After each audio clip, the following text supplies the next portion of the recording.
Jumat 9 Juni 2023, publik dunia digegerkan oleh laporan eksklusif Daily Mail tentang penampakan UFO di Kota Padang, Sumatera Barat yang terjadi 14 tahun lalu. Adalah seorang mantan prajurit marinir Amerika Serikat yang mengungkap kisah mengejutkan yang terjadi pada tahun 2009 lalu itu. Sang marinir bernama Michael Herrera.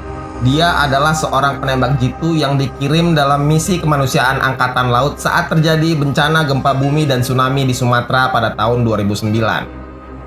Herrera memendam kejadian aneh ini selama 14 tahun. Dia baru berani membuka kejadian yang dialaminya itu ke publik melalui wawancara eksklusif dengan Daily Mail setelah sebelumnya dia bertemu dengan aktivis UFO Dr. Stephen Greer di sebuah konferensi. Dia bersaksi di bawah sumpah kepada tim investigasi UFO pemerintah serta komite senat. Kejadian itu terjadi pada Oktober 2009. Herrera sedang menjaga pengiriman bantuan dari udara di sekitar Kota Padang.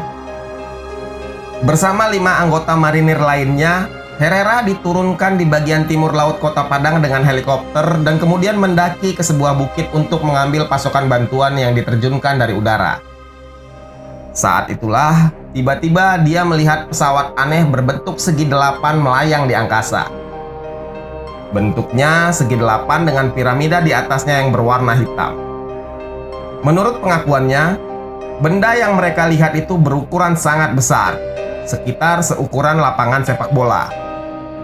Benda itu dapat berubah warna antara abu-abu mate yang sangat terang menjadi hitam mate yang sangat gelap. Benda yang diduga UFO itu berputar searah jarum jam sambil terus berubah warna dan mengeluarkan suara dengungan yang sangat kencang, seperti suara transformator atau ampli gitar.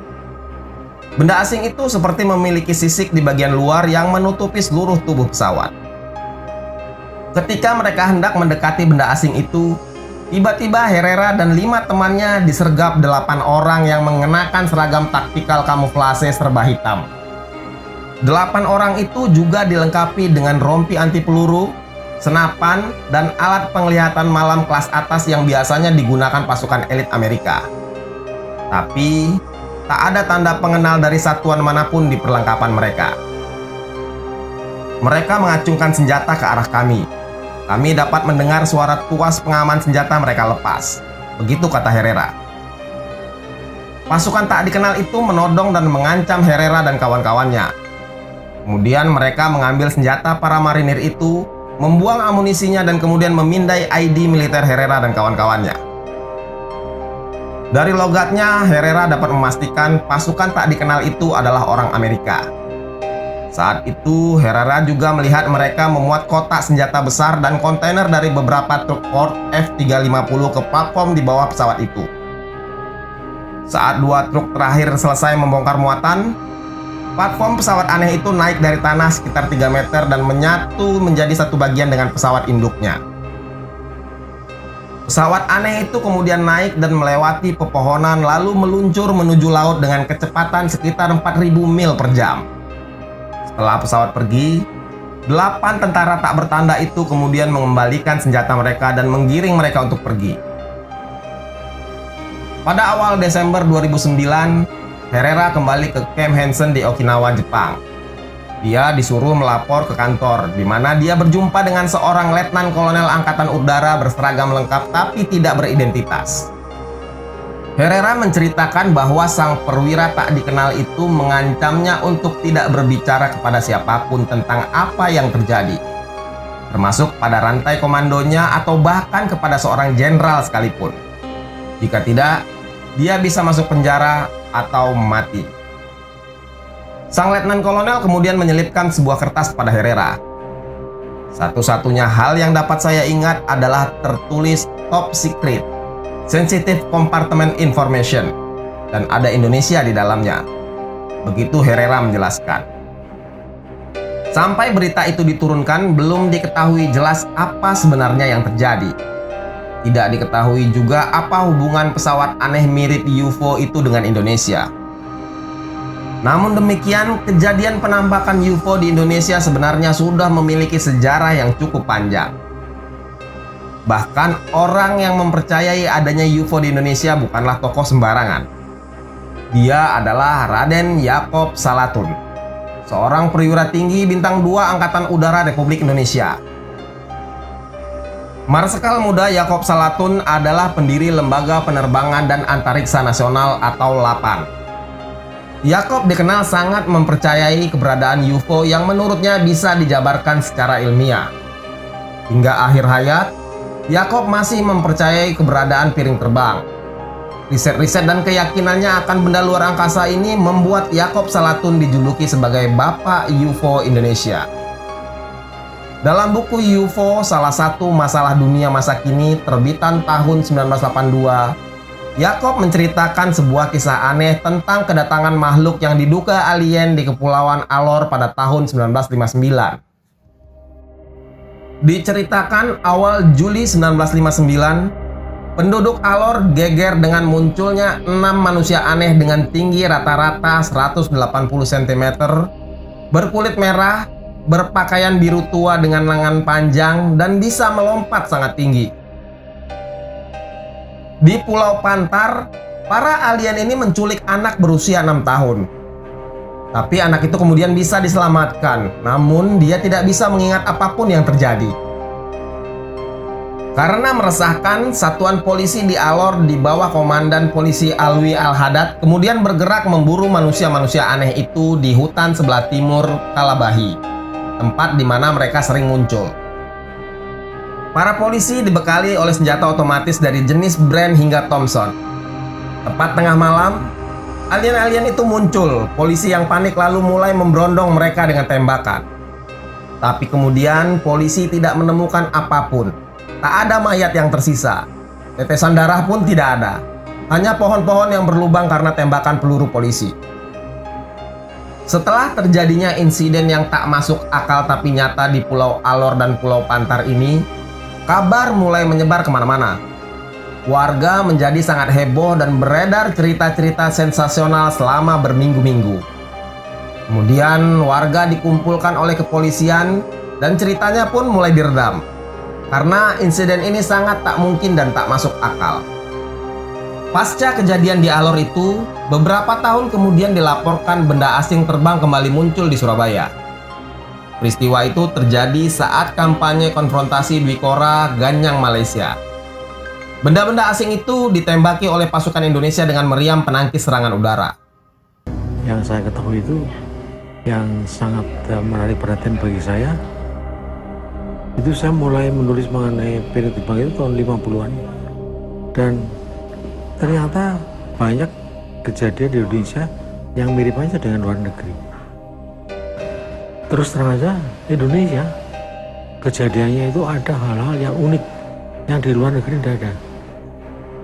Misalnya tahun 64 kita sedang konfrontasi dengan Malaysia. Itu selama seminggu itu daerah Surabaya itu didatangi UFO ini, dan datangnya itu kalau sudah matahari terbenam dia baru nongol. UFO muncul tepatnya mulai tanggal 18 sampai 24 September 1964. Benda-benda itu terlihat dengan mata telanjang maupun melalui radar pemantau pesawat. Selama seminggu penuh, benda-benda asing ini muncul di daerah segitiga Surabaya, Malang, dan Bangkalan. Ketika itu, radar AURI menangkap puluhan benda terbang tak dikenal yang bergerak dengan kecepatan tinggi. Angkatan Udara menembaki benda-benda asing itu, tapi tidak ada satupun yang jatuh dan mereka pun menghilang begitu saja.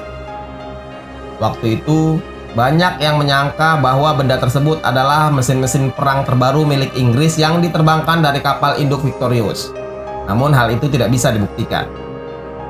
Kepala Staf TNI Angkatan Udara, Laksamana Udara Rusmin Nurjadin memberi pernyataan dalam sebuah surat tentang hal ini pada tanggal 5 Mei 1967. Dikutip David Twitchell dalam Global Implication of the UFO Reality, Rusmin menyebut UFO yang terlihat di Indonesia identik dengan yang terlihat di negara-negara lain. Terkadang mereka menimbulkan masalah bagi pertahanan udara kami, dan dengan begitu kami terpaksa melepaskan tembakan ke arah mereka. Masih dalam buku UFO, salah satu masalah dunia masa kini, Jacob Salatun menuliskan kisah Insinyur Tony Hartono Rusman tentang penampakan UFO di lepas pantai Karawang. Ini adalah foto penampakan UFO yang diambil oleh Tony. 22 September 1975, Tony sedang bersantai setelah makan siang di lantai 3 kompleks menara pengeboran minyak lepas pantai di ladang minyak Arjuna, 83 km dari pantai Cilamaya, Karawang, Jawa Barat. Kejadiannya sekitar jam 3 sore. Tony yang sedang bersantai dikejutkan pada sebuah titik hitam di langit yang menuju ke arah ladang minyak. Bentuk benda terbang itu lonjong dan berwarna merah tua. Pada jarak sekitar 10 km, benda itu menukik tajam lalu menjauh. Lintasannya seolah membentuk garis mirip bumerang. Kebetulan saat itu Tony sedang menyandang sebuah kamera Olympus.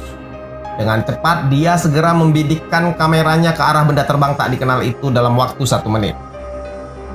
Awalnya Tony tidak sadar bahwa benda yang diabadikannya itu adalah sebuah UFO. Setelah klise film itu dicuci, tampaklah UFO di atas tanker minyak Arko Arjuna. Foto itu kemudian menjadi sangat terkenal di seluruh dunia.